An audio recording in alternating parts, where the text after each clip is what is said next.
All right, we just celebrated Christmas in July with a really fun barbecue here at 9 News. It was delicious. And it got us thinking that the holidays will be here before we know it. I know it's true. But now is the time to be putting together your mental toolbox, okay? For those tense conversations that sort of always pop up, okay?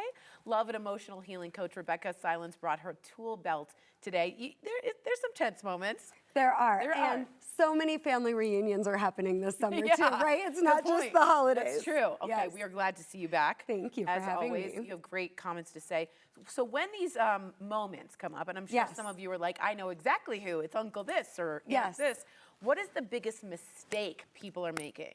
They change who they are to try to diffuse the conflict faster. Oh, I do that immediately. That is the worst thing we could possibly do, because now there is no relating to me because I'm being fake and I have completely given away my power. I see. Even political.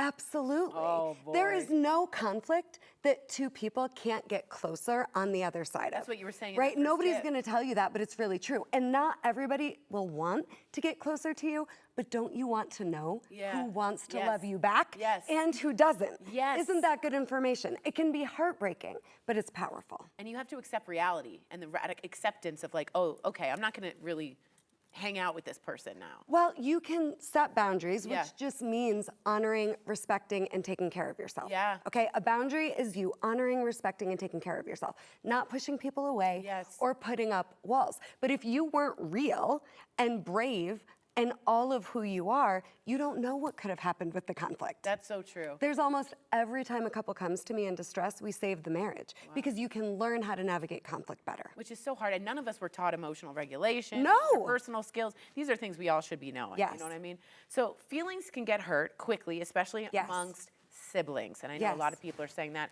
Why do they seem to know how to push our buttons? Because the closest people to you reflect back to you like a mirror where you're healed and where you're not yet. So what that means is if it's a superficial relationship, there's not as much invested. But when your feelings are hurt, here's another don't. Stop pretending like they made you feel some type of way. This is an old pattern. This is an old hurt that they're just helping you see hasn't been dealt with yet. Wow. Okay, so they're actually giving you a huge opportunity for healing. And when I define healing, I'm saying freedom. So it doesn't excuse their bad behavior, but I want you responsible for how you feel so you can super-proof yourself and actually heal that hurt for good. And should you do that like when you're with them? Should you try and work it out, whatever that sort of long... Well, I always want you to try to work it out, but that is, like I said earlier, be solution focused, keep your heart open, and risk it.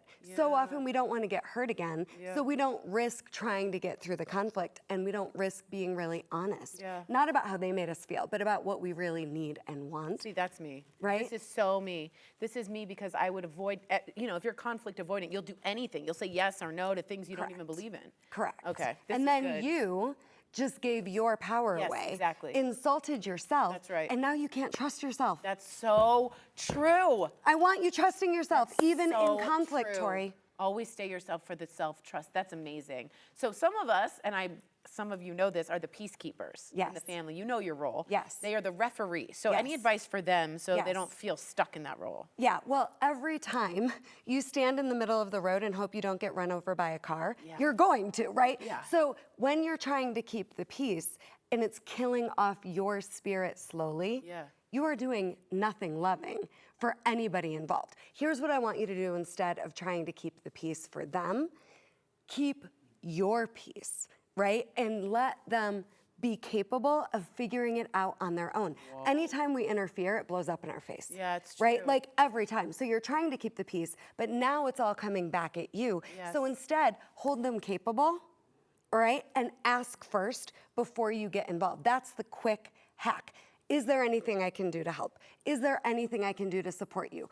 Get permission instead of jumping in. Yes, and I know, I'm going to be honest, I'm such a codependent. A lot of codependents want to help fix, always do this, make sure everyone's happy, and it's to your detriment at that point. They're adults. Yes, and codependence just means you wrapped yourself up in the other person. So now it's like 1 + 1 = 1. There's you, me, us, and we're all one. The opposite is my ideal partnership formula, which is 1 + 1 = 3. There's me responsible for me. You are responsible for you. And then we 50-50 co-create what we're doing with the relationship. Yes, the relationship is number 3. The relationship is 3, and we need all 3 nurtured. And so often when it comes to conflict and family drama, we'll give ourselves away or change who we are and lose ourselves. Yeah. And instead, I want you to stay true to you. Let them be responsible for them, and then decide together what you want for the relationship. Yeah, the biggest word that's sticking out for me right now is risk it. Risk it. I say that all the time. That's hard, but you got to sometimes face that so you can move, go through the storm. Don't just wait around. You've already survived heartbreak. Yeah. So why are we pretending like you don't know how to navigate heartbreak? Woo! You've already survived it, so you can do it again. Yeah. Grow the relationship. Otherwise, it just feels like your childhood. Yeah, and it makes you not have self-growth either. Right, now you're 6 or 12 instead of the age you are. Yes. And I want you free and having the experience with the right people that earn that seat at your table. Wow. Truth bombs. Okay, another hurdle when it comes to families and all this is speaking the truth about how you feel, which is what you just said. And you gave some hacks. Any more hacks? Well, how we feel, anger, fear, grief, joy, excitement. That's what matters. So rejection, it's protecting you from the emotion underneath it. Guilt, shame, anxiety, jealousy. It's easier than the emotion. Your emotions are not the enemy. So no, when we're talking about how I feel, we're talking about an emotion, not a feeling that you learned to cope so you don't have to be with your emotions. That's a lot for daytime TV, but it will change your life if you hear what I am saying. So don't be afraid of how you feel, and don't put it on them to be the source of your happiness or the reason for your suffering. Put it on you that you can rest in joy and excitement, even in conflict, even when it's hard, instead of you're at the effect of somebody else's dysregulation. Wow. Stay regulated, stay in joy and excitement, and stay confident. You can handle conflict and heartbreak every single time. Man, I feel like you're talking directly to my soul. I really do. So guys, if you like that conversation, which is so helpful, especially for any interpersonal skill, really, I want you to connect with Rebeccah by following her on social media. Her handle is at Rebeccah Silence, 2 C's, am I right? 2 C's. Or you can find her online at the unsilentwoman.com. While you're there, you can check out her book, which I have, Coming Back to Life. You're always fantastic. Thank you. Everyone. I really learned